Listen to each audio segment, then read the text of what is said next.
Hello, dearest watcher. Come in, sit down, have a cup of tea, and let's goss. Did you know gossip is a fundamental part of human interaction? Oh, I'm not joking. According to several studies on the topic, discussing people who are not in the room with us right now can be up to 60% of our social conversations. I mean, I'm not really in the room with you right now, but here I am, discussing your social interactions. Gossip plays a pivotal role, both negative and positive, in managing social cooperation and reputation. Yes, you really want people to say good things about you. It sucks to be a social outcast just because you spent years airing your friends' dirty laundry anonymously in public, and now you have to face the consequences of your actions. Except, what even are consequences on this show? Oh yes, that's right. We're doing my thoughts on Bridgerton. What, the look? Wasn't obvious enough? I will be your Lady Whistledown today. That's the gossip girl of the show. Well, I won't give you all of my thoughts. I mean, I have many thoughts. How is it going to ruin your sister's reputation to be seen alone with a man when you're the only person who saw her? Are you just that big of a gossip? Did you have an irresistible urge to tell everyone and then blame them? Other times, there are just no chaperones and no one cares and it's completely fine. Can they just have sex before marriage now and that's a thing and that's okay? What on earth is he wearing? This is not appropriate, definitely slang from the 20th century. Why is anyone around understanding? I have plenty of issues with the show, but there are two things that are interesting about Bridgerton that make it worth talking about. First of all, the show has actively stated that they are trying to work on being as inclusive as possible as each season comes out. Season 3 of the show tried to not only be racially diverse, but also to include diversity of body types, disability representation, and even queerness. And showrunner Jess Brunel has said that they have plans to expand on the presence of queer and disabled characters as they go forth. Which is fascinating because disabled people weren't doing too great in the Regency era. But then neither were people of non-white descent, and the show just creates a happy little dream space there, so I suppose it will do the same. The second thing that's interesting about Bridgerton is that it's incredibly popular. When the series came out in 2020, it was, according to Netflix, their most watched show ever, with 82 million households tuning in for season 1 in its first 28 days. Bridgerton season 3 received 45.1 million viewers in its first weekend. That's more than the population of most countries. And so this show may be a good place to talk about how diversity is being treated, not in a show that's meant specifically for an LGBTQ+ audience, but in a massive, diverse audience all across the globe. I want to talk a bit about how people have reacted to the show's attempts to be more inclusive this season, what things could have been done better, and why gossip's important as part of media representation. The fun kind of gossip, we're all friends and nobody is outing anybody or questioning anyone's sexuality. If you're a curious person like me and enjoy history, you probably spend a lot of time browsing the internet. It can be a risky place, even the safe areas. If only there was a way to browse online with protection. Yes, that's right, you've guessed it. This video is sponsored by Surfshark. Surfshark is a top-rated VPN service with a super strong layer of encryption. When you choose one of their several worldwide servers, your internet traffic enters their encrypted tunnel, which then helps to shield your identity from websites, apps, and services that might want to track you and use your data. And one subscription ensures safety for your entire household across several devices. Surfshark has generously offered my viewers a coupon code for an extra 4 months free on sign-up. To ensure your privacy today, simply head to surfshark.deals/Jessica, click the link in the description, or scan the QR code on screen now and enter code Jessica. Yes, that's it. It's a QR code. Get your phone out. Open the photo a bit. Have you done it? Yes? You did it? You did it? Good. Good, we'll get back to the video now. Good. Bridgerton. I am not going to go through the plot of every single season of Bridgerton, or the books, because boy are there many videos that do that. But you should know that Bridgerton premiered on December 2020 on Netflix, based on a series of romance novels by Julia Quinn, following the 8 children of Violet, the Dowager Viscountess of Bridgerton. Anthony, Benedict, Colin, Daphne, Eloise, Francesca, Gregory, and Hyacinth. Yes, the children's names have an alphabet theme. Surprisingly, it's not the most annoying thing about them. The first season is set in 1813, the year when Daphne Bridgerton, the 4th child of the family, is introduced in society, and the second one saw the eldest son, Anthony. Why can I not speak? Anthony. Okay, Pointers, the oldest child, is called a name that begins with A. He is a man, and he is in love with Kate Sharma. Oh, spoilers for all 3 seasons of Bridgerton and the books. You know, will they, won't they, will they, won't they, will they, won't they? Oh, they will. There are some significant differences between the books and the series. Queen Charlotte, who is a prominent character in the show and had her own spin-off show, isn't really a character in the novels, for instance, probably because for, I guess, obvious reasons, in that in the books she's based more closely on actual Queen Charlotte, who had a very, very far back ancestor who may have been not completely white, but by the time it got down to Queen Charlotte, that was like a very, very small percentage of her DNA. Whereas in the show, Queen Charlotte's non-whiteness is the reason the society is more diverse. Therefore, she is just a more important character in the world. Also, Bridgerton the show is set in an alternative Regency era where people wear clothes in modern materials with hair, makeup, silhouettes and shoes that get increasingly less and less believable with each season. Where are their bonnets? What is that colour? Who thought it was appropriate? We're not here to talk about the quality of the show though. We're here to talk about science. Social science, the best kind. For those of us who did not go to a good school that taught period table type science, I think it's called the periodic table. Don't talk to me. Bridgerton is also set in an alternative Regency era where the aristocracy is multiracial, as George III, the British king, has married a black woman, solving racism forever. Racism? No, we don't have that now. We have Meghan Markle.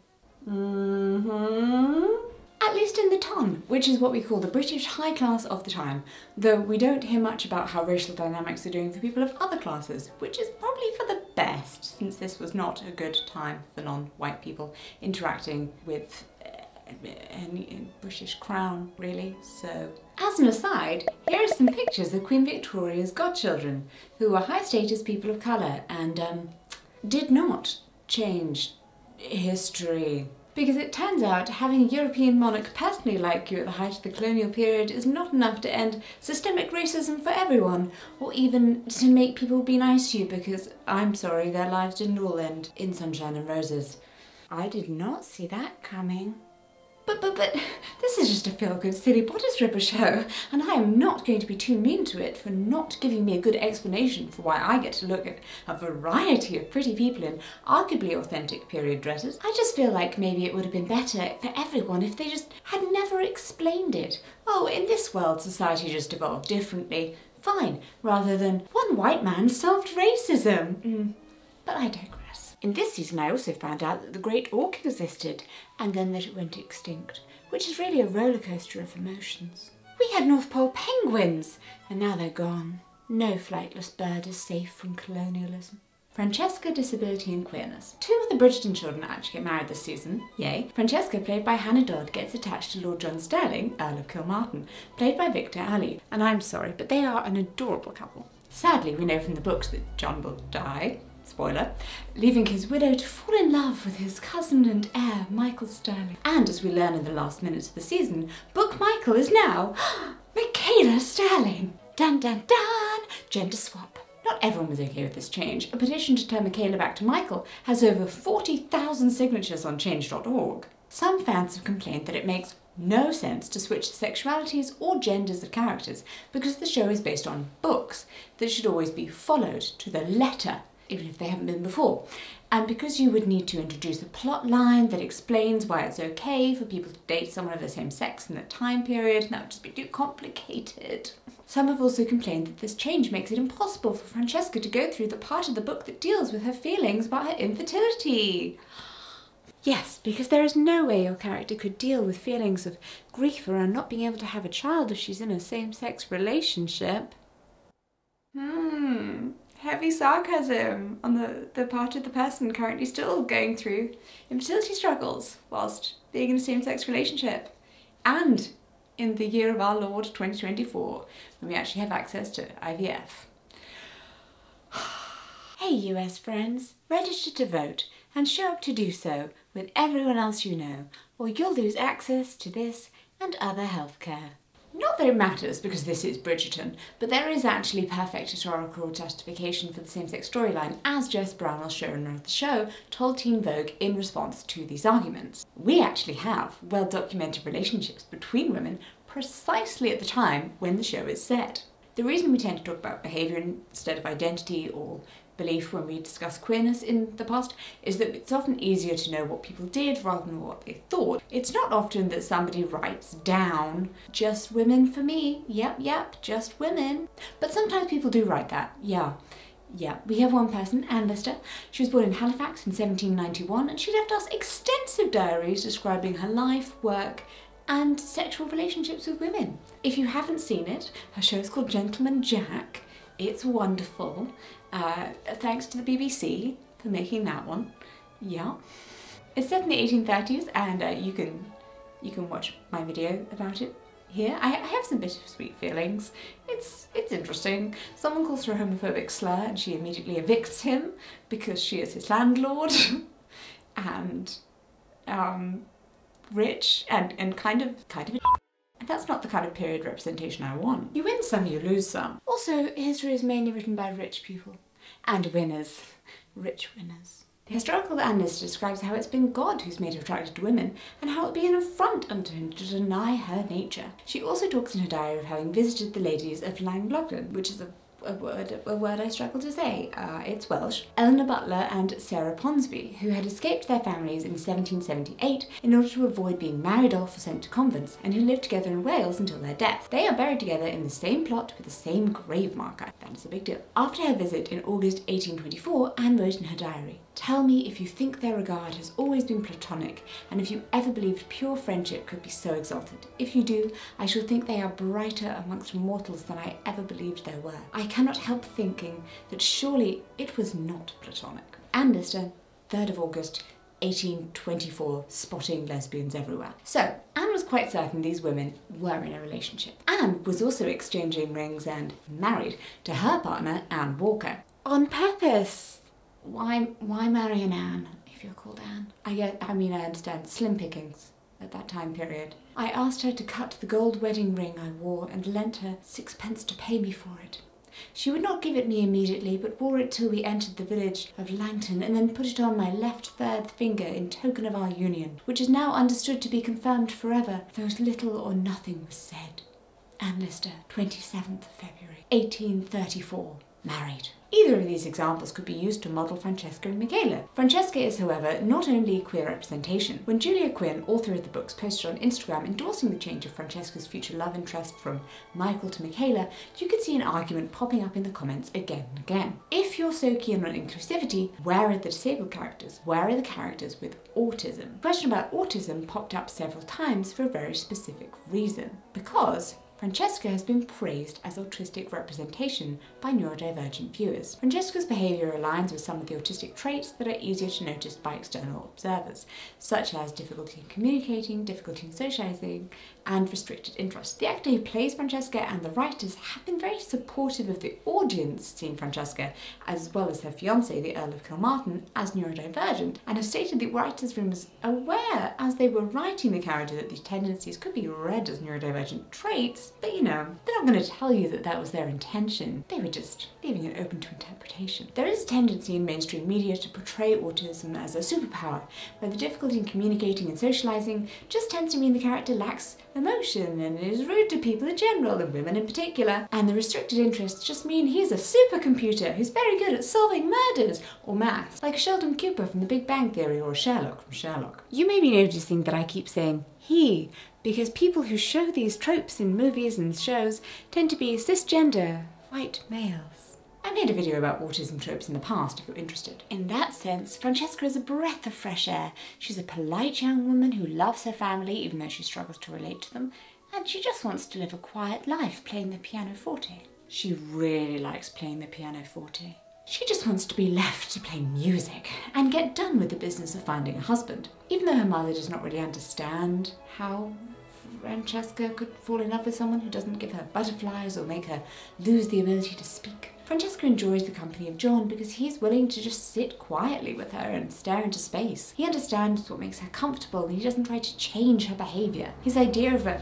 romantic grand gesture is just dancing quietly with her at a ball instead of standing quietly, which I think is probably as much of a grand gesture as Francesca can take. Actually, both he and Francesca's mother use her restricted interest in the pianoforte and music in order to better communicate with her. Her mother tries to explain how to flirt with people at a ball by comparing it to a musical duet, and when John starts courting her, he gives her a musical arrangement based on her criticism of musical piece, which she absolutely loves. Francesca needs time to decompress from an amount of sensorial input that many may consider the norm. Her family's constant racket and commotion is overwhelming to her. Before her wedding, she tells her mother that living in Scotland in silence and quiet and away from them will actually make it much easier for her to hear herself and get to know herself better, and then in turn that will make it easier rather than harder for her family to develop a good relationship with her. Autistic people are often hypersensitive or hyposensitive to sensory experience. That means they can feel things like sight, touch, sound and taste either too intensely or not as much as other people.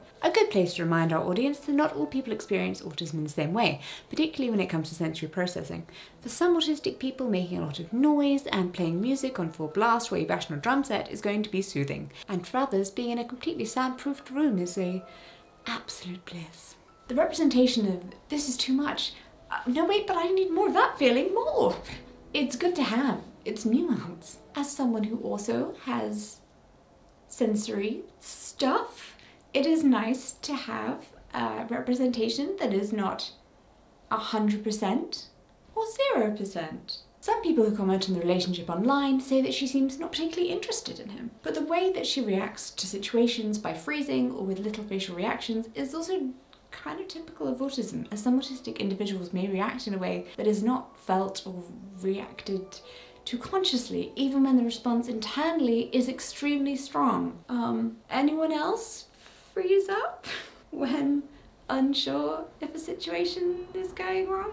Yeah. In a way, it feels like Francesca gets to be all of the representation this season. Bridgerton fans have been wondering since 2020 if any of the siblings were going to be queer. Now, we had obviously all assumed it was going to be Eloise or Benedict, but if Francesca, sure, in the running. Eloise constantly complains about everyone's focus on marriage and men and has a very intense friendship with Penelope. And once they break up their friendship, she starts constantly hanging out with mean girl Cressida, whose clothes and hair may never be close to historically accurate, but who looks like a beautiful horse all season long. Like every posh head girl ever. More on Penelope imminently, fear not. But I do have a question.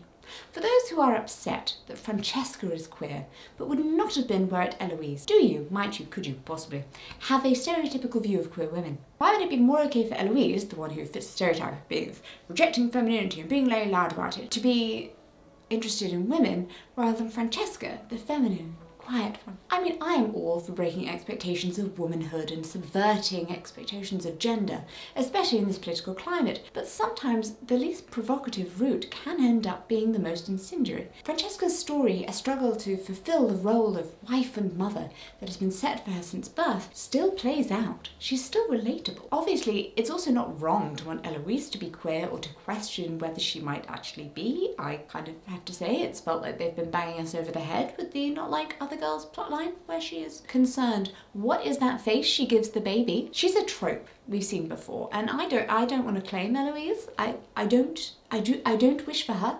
I don't want her. Francesca, quiet, queer, and feminine. It's just a nice change. Actually, I would be very happy with Hyacinth. I quite like the idea of her story going from I'll marry the Duke if he doesn't marry my sister in season 1 to all the way to, oh, I'm an adult now, golly, and I actually know what it means to marry a man. No thanks, no actually, no thank you, no very much no. Oh yes, I suppose Benedict also has a bisexual awakening, but it has such little effect on the plot. I forgot about it. Yeah, Paul Suarez comes onto the scene, announces his interest in Benedict, and then after a series of threesomes that don't really affect the main plot, he's just kind of gone, and we don't talk about that again. Which, let's be honest, feels a bit similar to the disability representation in this season. Because every single visibly disabled character who appears on screen is there for exactly one scene to be visibly disabled, and they're never seen again. No, Lord Remington in his period-accurate wheelchair will not become the new Lady Whistledown. Lord Remington is here for exactly one scene, and immediately disappears with no trace. We also see a debutante and her mother briefly talk to each other in British Sign Language, and she was played by a deaf actress. Enough interest was given to the scene that the showrunner felt the need to justify the kind of sign language used. Sign language in the UK has been recorded since at least 1574, when the parish register of St Martin's Church in Leicester described a wedding where the groom made signs of his own accord to make his vows. During the Regency period, there was actually no standardised sign system though, but the showrunners explained that they used BSL so viewers could see themselves reflected in the show and understand what was being said. I don't hate it, it's not a hugely period accurate show and the other characters use modern slang anyway, so it's fine to use modern signs, but exists is a very low bar for representation and it feels like box ticking. Is this debutante going to be a character in following seasons? Are we going to see more of her? Please? Yes? Then good. Based on how the showrunners describe both the possibility of same-sex relations and disability, it's clear that there is an attempt to base the new diversity present in the show in plausible historical accuracy, and that these are things that matter to the show. That said, even in the case of Francesca, who could be considered a main character of representation, we're still left in the autistic-coded zone, where the actor says she's happy for people to see themselves in the character, but where the show itself doesn't actually tell us she is autistic. So neurodivergent fans have to do all of the heavy lifting of defending the reading themselves. And please don't tell me people in the 19th century did not know about autism, even if they called it "some people work differently" or "they're the eccentric one." There weren't all these autistic people back in my day. Oh no, no, no. We just called them by their proper name. A little bit different. Like your great uncle who has 6,000 perfectly precise drawings of butterflies pinned to his wall and will only ever wear purple. Oh, he's incredibly methodical. Or your mother-in-law who has no idea what personal space is and won't touch anything rough and can only eat 6 foods. A refined palate. How about Monty, who lives next to the park and repeats every sentence you say before replying with either a yes or a no every single time? Well, I mean, that wasn't necessarily... some people are just a little different. Because then they can get help if they're struggling and they'll know more about themselves. In the show, someone literally sat Benedict down and told him that a feeling between two people, whatever their sex, is the most natural thing in the world. Someone could have done something similar for Francesca's needs. We're not here for accuracy. We're here to watch people dance in prom dresses to what I am informed is a tasteful string arrangement of Miley Cyrus's Wrecking Ball. Racism is solved, and so can ableism. I believe in you, Bridgerton. Penelope, body positivity, and gossip. So again, Francesca's not the only Bridgerton that gets married this season. I just don't care about Colin. Luke Newton plays Colin Bridgerton, son number C of the family, who woos and marries Nicola Cloven's... oh gosh. I am deaf, and I am sorry. Penelope Featherington, an old friend of the family who is secretly the author of Lady Whistledown's Society Papers. Every season is narrated in voiceover with fragments from Lady Whistledown's issues, voiced by Julie Andrews of Mary Poppins and the Princess Diaries fame. It feels a bit wrong to explain who Julie Andrews is. Oh, it's Mary Poppins. Penelope spends a lot of the season worrying about how to handle the fact that she wants a relationship with Colin, but she needs to tell him she is the author of the column who has destroyed his previous engagement and made his sister into a social pariah. Honestly, it's actually pretty anticlimactic how little he cares about these factors. But to be fair, stakes are always lower than you think in this show. His sister's actually clearly doing very well for someone who has been revealed to have spent time alone with a lower class man. Scandals in Bridgerton last around 5 minutes, so. Penelope does not want to give up on the column because she knows that gossiping gives her a great amount of power. It lets her directly affect public opinion, affect marriages, support businesses, and her game of cat and mouse with the Queen is a running plotline throughout all 3 seasons, until she's finally revealed as Lady Whistledown at the end of season 3. Which again is then absolutely fine with everyone because there are no stakes. Colin is mainly annoyed because he too wants to be a writer and she is objectively doing much better than him, so he just sucks. However, one of the reasons why she is so keen to hold on to this power is that she is constantly described as being undesirable, both by herself and others around her. And honestly, it's never really clear within the show why she is undesirable. Is it because she's a Featherington? Is it because she's ugly? Maybe the people of this world just really dislike the colour yellow, because once she has a glow up and starts wearing green, everyone's all like, ooh! Bridgerton has been praised for its body positivity in casting Nicola Clohan as a romantic lead, but the world of the show never really comments on this fact. It's never stated that her desirability or being undesirable has anything to do with how she physically looks, and it would really be a positive if there were any other actors, either in the main cast or in the background who had diverse body types, Penelope is in universe considered unattractive for reasons that are never discussed, and she is the only person who is not particularly skinny, which makes the positivity thing ring a bit hollow, because it assumes that the viewers will just look at her and understand immediately why she's unattractive. But she's not. Am I losing my mind? And as the viewer, I resent it. I cannot stress enough how much Nicola Clohan is a conventionally attractive woman. Look at her! That is a very beautiful woman. And yet, a columnist at The Spectator even directly said that the problem with this season is that she is too fat to be hot. What? Yes, she just called a beautiful Hollywood actress not hot. This journalist also has an article about how Keir Starmer, the new British Prime Minister, is sexy. So maybe she's just very invested in letting the world know what her personal taste is. Because the show does not directly reference this issue, the totality of the conversation about body positivity has happened not around the character, but around the actor herself, which, to be fair, she has managed expertly. Nicola has stated she wanted to be very naked for the sex scenes and that this was her active decision as a big FU to all the conversation surrounding her body. When during a Q&A in Dublin, she was told by the interviewer she was very brave to show her body on screen, she replied, "You know, it is hard because I think women with my body type, women with perfect breasts, we don't see ourselves on screen enough, and I am really very proud as a member of the perfect breasts community, and I hope you enjoy seeing them." Absolutely flawless. Here is the tip. There are no bodies that are more acceptable than other bodies to be seen. No one's telling the other actresses it's brave of them to show their bodies on screen. Maybe you shouldn't tell Nicola either. They're all doing the same thing, getting naked.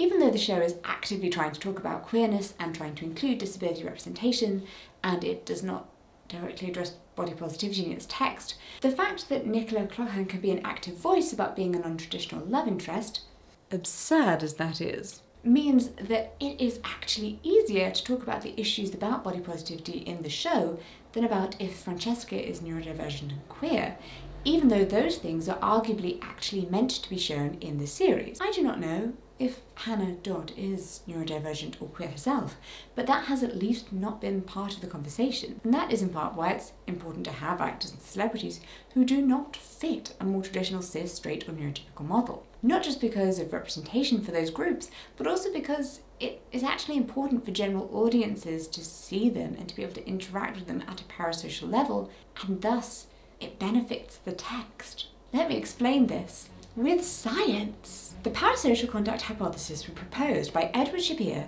Peter B. Gregg and D.D. Hughes in 2007. And in a few words, it proposes that if people process mass-mediated parasocial interaction in a manner similar to interpersonal interaction, then the socially beneficial functions of intergroup contact may result from parasocial contact. That is, when people engage with celebrities or public figures in a way that is similar to the way in which they behave with actual people they know, we can learn to develop empathy for them in similar ways. They produced 3 studies looking at how viewers interacted with gay men and a gender non-conforming person in reality TV and stand-up comedy. In all 3 studies, parasocial contact resulted in lower levels of prejudice in viewers. You hang out with your friends, you hear about their hopes and dreams, their struggles, their life, their past experiences. You understand what it is that they care for, what it is that they're striving for in life, and the things that are going to get them down. Or having a good time. I hope all of your friends are thriving. This follows the contact hypothesis, by which closeness to a minority group tends to reduce prejudice towards it. For instance, the contact and parasocial contact hypothesis were used in a 2018 study where participants reported that level of closeness to Muslim people was related to more positive attitudes, whereas when exposure did not happen through contact but solely through the news, that was mostly negative, people reported greater suspicions and negative feelings towards Muslims. So, even if you do not directly interact with the minority group, encountering people who are different from you in the context of general gossip, discussion and media still has the effect of letting you see them at a personal level. It is important for general audiences to be aware of the issues the LGBT community faces, but it's also important that people who may not interact with many people with different experiences of sexuality or gender than theirs get to see queer people just living their lives in and out of the screen, and in a boring way. Not just at Pride, because that's not actually what we do all day every day. I mean, I dress up like this in my regular day, so I might not be the best example.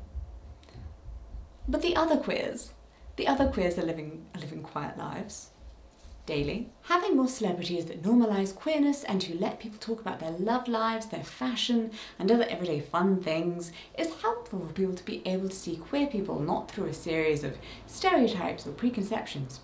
And it can also help people trying to explain their identity to give family members or friends a frame of reference. Why yes, Uncle, I am different. Here, watch Bridgerton for more.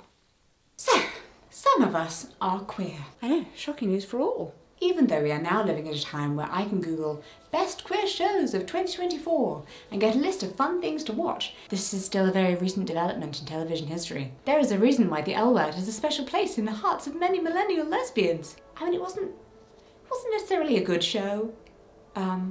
Deeply problematic in many ways, but it was 2004 and it existed. So, shows that centre specifically on the experience of queer women like A League of Their Own or Gentleman Jack tend to get cancelled after 1 or 2 seasons.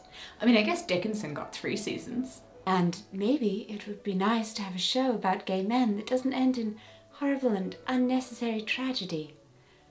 Lost Boys and Fairies, I'm looking at you directly. It is most important that we get storylines within non-queer shows, because that's where we're going to get the majority of the audience learning about our lives. But it's also important to have actors we can build parasocial relationships with. Season 3 was debatably successful in the way in which it introduced queer and disabled characters into the show, but what it was very clear about is that gossip is powerful, and about how even someone who doesn't have a lot of power in society can still have a great impact in how people see others by directing the conversation when they have a platform. Just like Nicola Claghan directed the conversation about her weight in order to celebrate her body and others like her. Maybe that's what the world of Bridgerton needs to immediately accept same-sex relations and change the Regency period view of queerness. We just need Lady Whistledown to gossip about who is courting who in a way that makes the ton be invested. After all, that's an important part of how the parasocial contact hypothesis develops in the real world. We now have more openly queer female celebrities like Miley Cyrus and Chloe Grace Moretz and Billie Eilish. Sorry, it was Nicola. She made me think of Irish people. And because of this, people can talk about their breakups and relationships like this is a normal thing. Did you hear Billie Eilish's last album's very gay? Yeah, somebody told me that she's having a phase of falling for straight women. Oh, Billie, no, not the straight ones. Terrible idea. We've all been there. I really hope that this is what we see Lady Whistledown do in the next seasons. Make things queer, but casual. I'm excited for the possibilities of season 4. I would like to know where the disability representation is going. I would like to know where the queer representation is going. I hope they do a really good job. I won't hold my breath because it's a very long time to wait, but I'm looking forward to it. And I know that it's not necessarily believable, but I mean, come on, they apparently live in a world where everyone got over racism in a single generation.